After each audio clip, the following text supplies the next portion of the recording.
ప్రజా తీర్పు ఏ రకంగా ఉంటుందన్నది ఆసక్తికరంగా మారింది.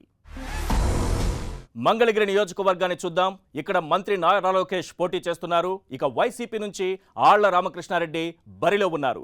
ఈ ఇద్దరు అభ్యర్థులకు సంబంధించినటువంటి బలాలు బలహీనతలేంటో ఒక్కసారి మనం స్క్రీన్ పైన చూద్దాం. ముందుగా నారా లోకేష్కు సంబంధించి ఆయనకున్నటువంటి బలాలేంటో స్క్రీన్ పైన చూద్దాం. ముఖ్యమంత్రి కుమారుడు కావటం ఆయనకు కలిసొచ్చే ప్రధానమైన అంశంగా కనిపిస్తోంది. రాజధానిలో జరుగుతున్నటువంటి అభివృద్ధి కూడా ఆయనకు ప్రధానంగా కలిసొచ్చే అంశంలో ఒకటిగా కనిపిస్తోంది. అసంతృప్తులను బుజ్జగించడంలో కూడా విజయం సాధించారు. అదే సమయంలో నియోజకవర్గంలో నివాసం ఉండటం ఆయనకు కలిసొచ్చే అంశంగా కనిపిస్తోంది. ఇక సెటిలర్స్ ఓటు బ్యాంకు పైన కూడా ప్రధానంగా ఆశలు పెట్టుకున్నారు. ఇవన్నీ నారా లోకేష్కు సంబంధించి కలిసొచ్చేటటువంటి అంశాలుగా మనకు కనిపిస్తున్నాయి. ఇక నారా లోకేష్కు సంబంధించి బలహీనతలు ఏమైనా ఉన్నాయా? ఒక్కసారి మనం స్క్రీన్ పైన చూద్దాం. నారా లోకేష్కు సంబంధించి ల్యాండ్ పూలింగ్ పై రైతుల వ్యతిరేకత అనేది కొంతవరకు ఇక్కడ కనిపిస్తోంది. అందరూ కూడా రైతులు పూర్తి స్థాయిలో ఇక్కడ ల్యాండ్ పూలింగ్ సమయంలో తమ భూములు ఇవ్వలేదు. కొంతమంది దీన్ని వ్యతిరేకించారు.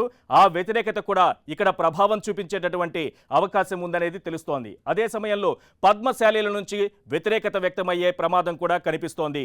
పద్మశాలి సామాజిక వర్గానికి టికెట్ ఇస్తామని చివరి నిమిషంలో నారా లోకేష్ అక్కడి నుంచి పోటీ చేయడంతో ఆ సామాజిక వర్గం నుంచి వ్యతిరేకత వచ్చేటటువంటి ప్రమాదం కూడా కనిపిస్తోంది. అదే సమయంలో సామాజిక పరంగా బలం లేకపోవటం అనేది ప్రధానమైనటువంటి అంశంగా కనిపిస్తోంది.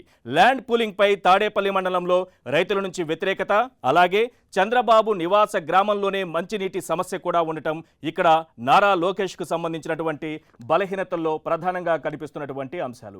రైట్, ఇక వైసీపీ నుంచి పోటీ చేస్తున్న నారా లోకేష్ కు పోటీ ఇస్తున్న ఆళ్ల రామకృష్ణారెడ్డికి సంబంధించినటువంటి బలాలేంటో ఒకసారి మనం స్క్రీన్ పైన చూద్దాం. వరుసగా మనం చూస్తున్నాం, ప్రజలకు అందుబాటులో ఉండటం ఆయనకు కలిసి వచ్చే అంశంగా కనిపిస్తోంది.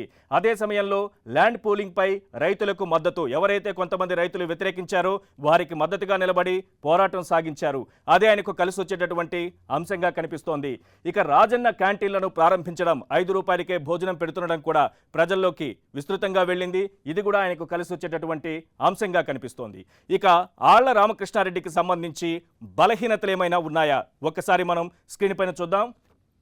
ఆర్థికంగా బలంగా లేకపోవటం మొదటి అంశమైతే, అభివృద్ధిని అడ్డుకుంటున్నారనే విమర్శలు ఆయన పైన ఎక్కువగా ఉన్నాయి. రాజధాని ప్రాంతంలో జరుగుతున్నటువంటి అభివృద్ధి విషయంలో అనేక విషయాల్లో కేసుల ద్వారా న్యాయస్థానాల్ని ఆశ్రయించడం ద్వారా అభివృద్ధిని అడ్డుకుంటున్నారనేటటువంటి విమర్శలు ఆయన పైన ప్రధానంగా వినిపిస్తున్నాయి. ఇక ముఖ్యమంత్రి కొడుకు పోటీలో ఉండటం, ఇది చాలా ప్రధానమైన అంశం. ఆయన ఢీకొంటున్నది ముఖ్యమంత్రి తనయుణ్ణి. సో ఇది కూడా ఆయనకు కలిసి రాని అంశాలు, లేకపోతే బలహీనతలో ఒక అంశంగా మనకు కనిపిస్తోంది.